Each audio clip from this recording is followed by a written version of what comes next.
자, 재밌는 상상을 한번 해보자. 큰 박스 안에 고양이를 한 마리 집어넣자. 그 이후에 원격으로 A 버튼을 누르면 50%의 확률로 독가스가 발생하는 장치를 박스 안에 넣어보자. 그리고 바깥에서 A 버튼을 누르면 과연 고양이는 죽어있는 상태일까, 살아있는 상태일까?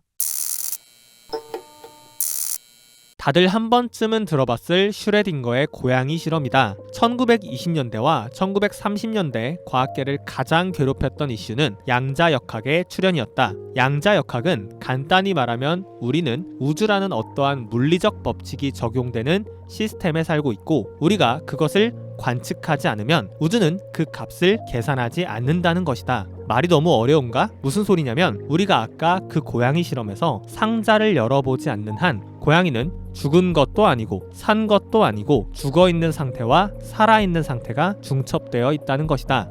즉 관측을 하기 전까지는 어떤 것도 알 수 없으며 우리가 관측을 하고자 할 때 비로소 그 고양이의 생존 여부를 알 수 있다는 것이다. 이를 두고 당대의 아인슈타인은 그러면 내가 저 달을 바라보기 전까지는 달이 있는지 없는지 모른다는 것인가? 라며 양자역학을 거세게 비판했다. 하지만 재미있게도 2020년 현재 양자역학은 과학계의 주류를 차지하며 엄청난 연구가 진행되고 있다. 즉 아인슈타인이 틀렸다는 이야기다. 우리는 이쯤에서 과학이라는 것에 대해 다시 고민해볼 필요가 있다. 양자역학은 당시 수많은 실험 결과에도 불구하고 주류 과학계로부터 사이비 과학이나 미신과 같은 것으로 받아들여졌다. 그렇다면 도대체 과학은 무엇이고 미신은 무엇인가? 자, 다시 이런 생각을 해보자. 조선시대의 밀물과 썰물을 본 한 노인이 이 현상은 저기 우리 머리 위에 있는 달이 우리 지구의 영향력을 행사하기 때문이네 라고 이야기했다면 아마 그 말을 들은 사람들은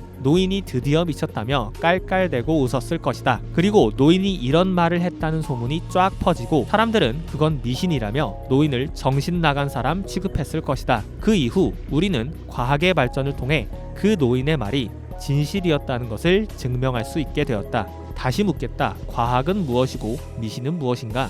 우리는 흔히 사주명리학, 타로, 점성학 같은 역학을 미신이라며 비과학 혹은 유사과학 등으로 분류한다. 하지만 우리가 역학이라고 부르는 이러한 것들은 아주 오랜 역사를 가지고 나름의 학문 체계를 가지며 아주 정밀하고 아주 방대한 양으로 그 체계가 정립되어 왔다. 나중에 공부해보면 알겠지만 사주는 공부할 양이 진짜 엄청나게 많다. 적어도 1년은 공부해야 그나마 전체 내용을 한 번 훑어볼 수 있는 수준이란 말이다. 하지만 우리는 이것들을 미신으로 분류한다. 왜냐하면 과학적 방식인 실험과 관찰 결과가 확실하게 딱딱 맞아떨어지지 않기 때문이다. 우리가 애니어그램이나 MBTI라고 불리는 성격 심리 조사는 흔히 과학적이라고 이야기한다. 왜일까? 과학적 방식이라고 불리는 통계라는 시스템을 사용했기 때문이다. 왜 그런 성격인지는 궁금하지 않다. 다만 이러한 결과가 높은 확률의 신뢰도로 계속해서 출현하기 때문에 그냥 이런 사람은 이런 성격인 것이다. 사주나 점성학, 타로 같은 역학은 과학이 무시한 왜 저런 성격인 건데 라는 근본적인 물음을 다루는 학문이다. 역학이 과학으로 분류되지 못하는 이유는 간단하다. 그 변수값이 정말 너무나도 많고 그 변수값을 모두 규명해낼 수 없기 때문이다. 다만 인간은 아주 오랜 예전부터 미래를 예측하고자 했고 이를 최대한 도식화할 수 있는 방식으로 조직화한 것이 바로 역학이다. 현재 이러한 운의 흐름이 강하고 이러한 운의 흐름이 약하기 때문에 이렇게 하는 것이 좋을 거예요 정도로 우리가 이야기할 수 있을 뿐이지 너는 시험에 붙어, 너는 시험에 떨어져 이렇게 이야기할 수 있는 것이 아니라는 것이다. 물론 여러분들이 사주나 타로를 보러 가면 이런 식으로 딱딱 정확하게 말씀해 주시는 분들이 있다. 분명 사주 타로에도 정확하게 찍을 수 있는 부분이 존재하지만 그렇지 않은 부분도 많이 있기에 모든 말을 맹신하기에는 분명히 무리가 있다. 어쨌든 이러한 역학이 이야기해줄 수 있는 것은 크게 두 가지다. 너는 이러한 특징을 타고난 사람이라는 것이고 현재 이러한 운의 흐름에 들어왔다는 것이다. 그래서 역학은 직업과 관련해서 제일 높은 적중률을 발휘한다. 아무리 환경이 변한다 한들 직업은 그 사람이 평생 발휘해야 하는 자신의 능력이기 때문에 자신이 타고난 것의 영향을 가장 많이 받기 때문이다. 지금은 방영이 종료되었지만 JTBC에서 최근까지 오늘의 운세라는 프로그램을 방영하였다.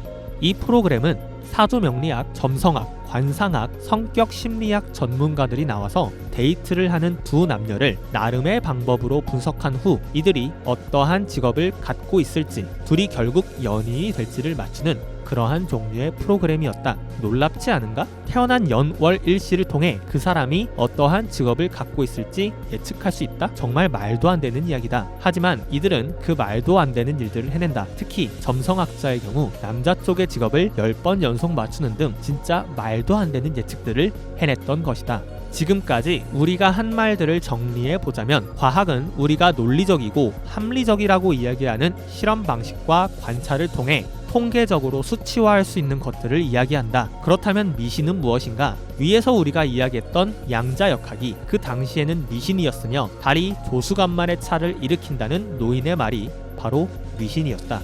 결국 미신은 그 당시의 과학기술로는 증명할 수 없는 상상의 영역을 의미한다. 우리는 그 상상의 영역을 다루려고 하는 것이다. 만약 우리가 기존 틀에 얽매인다면 우리는 양자역학을 거짓이라고 말하며 달이 조수간만의 차를 일으킨다는 것을 거짓이라 말하는 우를 범하게 될 것이다. 또한 인간의 역사는 절대 그 이상 발전할 수 없을 것이다. 인간의 가장 큰 능력은 상상력이며 이를 10분 발휘할 때 우리는 진보할 수 있을 것이다. 최근에 우주의 시작이라고 불리는 빅뱅보다 더 오래된 별 무드셀라가 발견되었다. 놀랍지 않은가? 시간과 공간이 존재하기도 전에 생긴 별이라니. 현재 이 별 때문에 빅뱅 이론 또한 조금씩 흔들리고 있다. 다시금 우리의 상상력의 한계에 도전해야 될 때가 온 것이다. 과학이 어디까지 상상과 미신의 영역을 증명할 수 있을지는 모른다. 하지만 하나 확실한 것은 과학은 절대 미신을 따라잡을 수 없다는 것이다.